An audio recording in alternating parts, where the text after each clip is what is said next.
in biblical thought, there's 3 types of information, and each type of information is really the realm of a different type of person or a different category of person.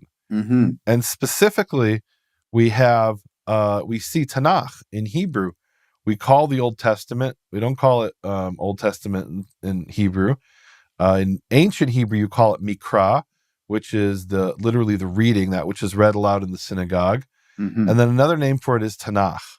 Tanakh is an acronym for Torah, the instruction, usually translated law, Nevi'im, the prophets, and Ketuvim, the writings. Yes. Now, if you're used to your English Bible, the King James Version or something like that, the NRSV or the NIV or the NASB, you may open up a Hebrew Bible or even an English translation that follows the Hebrew style, like the JPS, and you'll say, where's Daniel? Why isn't Daniel among the prophets? Why is he in the writings? And you'll be looking for the category called historical books. We don't have that category in the Hebrew tradition of the Tanakh.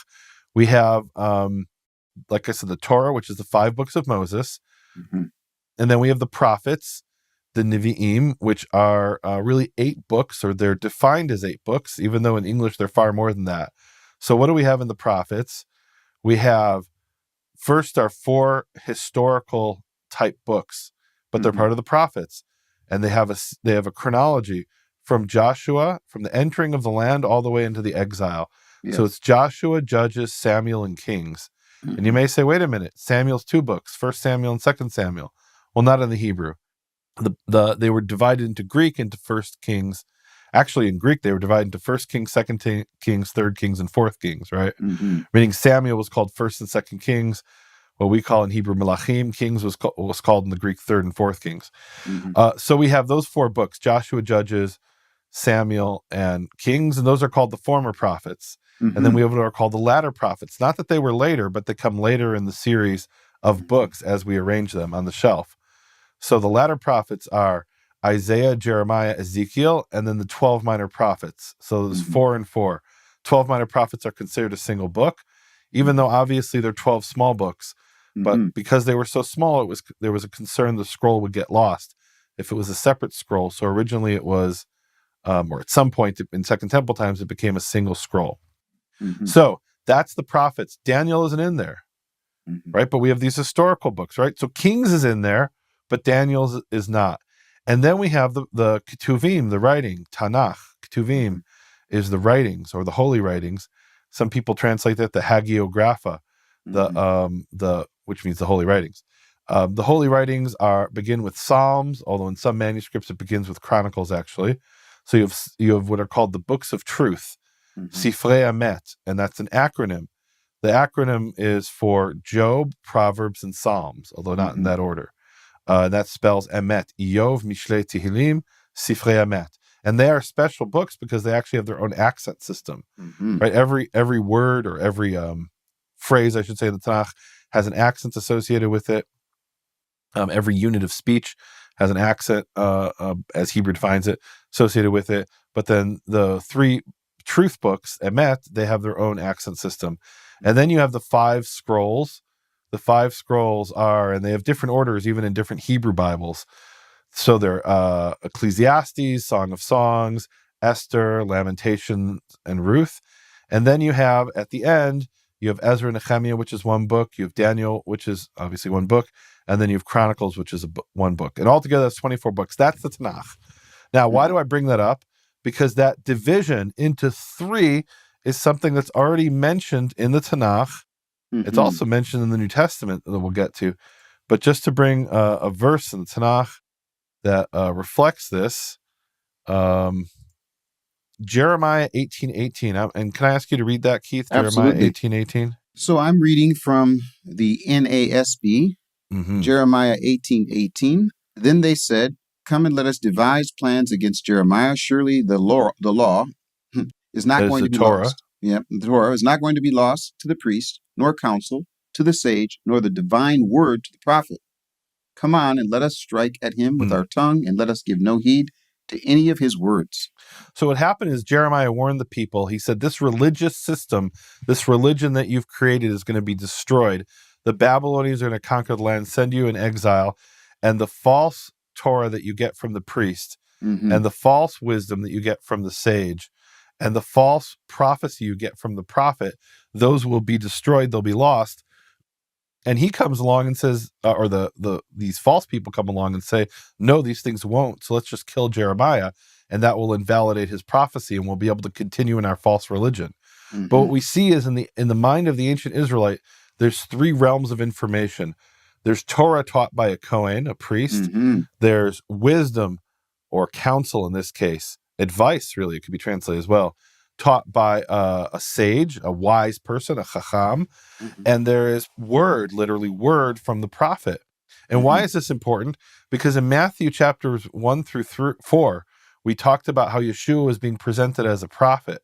In Matthew 5 through 7, he's being presented as a wise man, as a sage. Right? We have those three realms of information.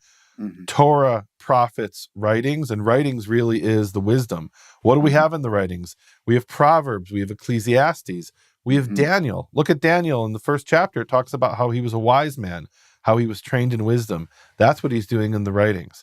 So we have this division into three in the Tanakh, in ancient Israel rather, and the Tanakh itself is divided along that. And then now we see in Matthew 1 through 4, and I think especially in like 4 we saw, he's being presented as a prophet, and now he's being presented as the wise man, as the chacham, according to that same division. Ezekiel 7:26 is another one.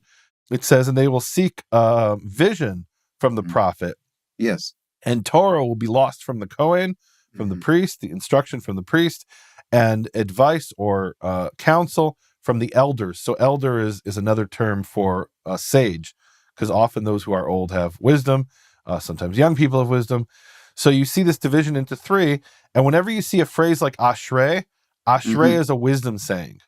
Yes. Right? So right from the bat, people standing and hearing Yeshua preach would hear Ashrei, Ashrei, Ashrei. And they knew, okay, this is a sage who's speaking to us wisdom. Is a typical wisdom saying. There's a very cool thing I can do on my computer in my tap program in accordance. What's so that? I go to the Tanakh, and I type in the word Ashrei. Let's do it.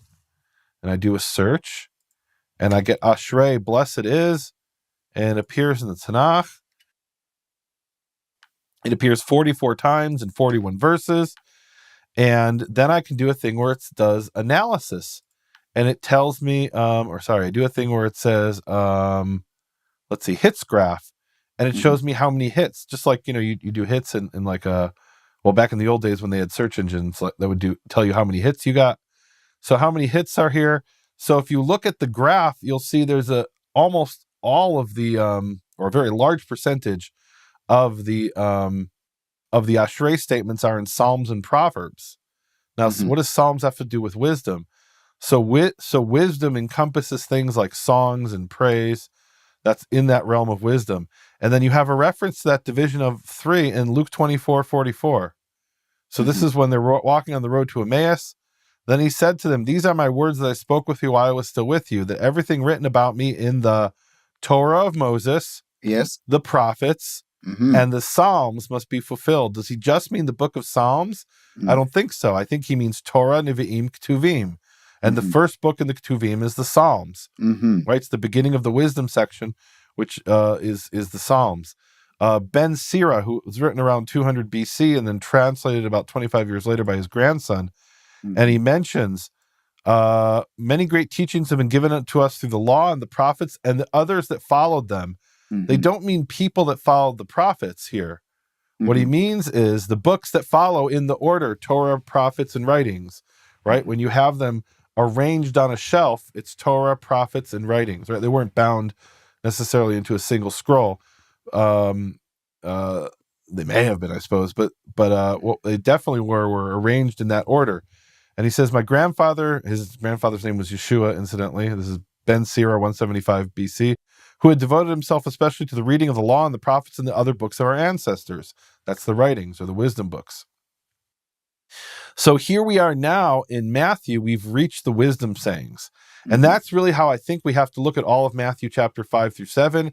It's a series of teaching of wisdom sayings.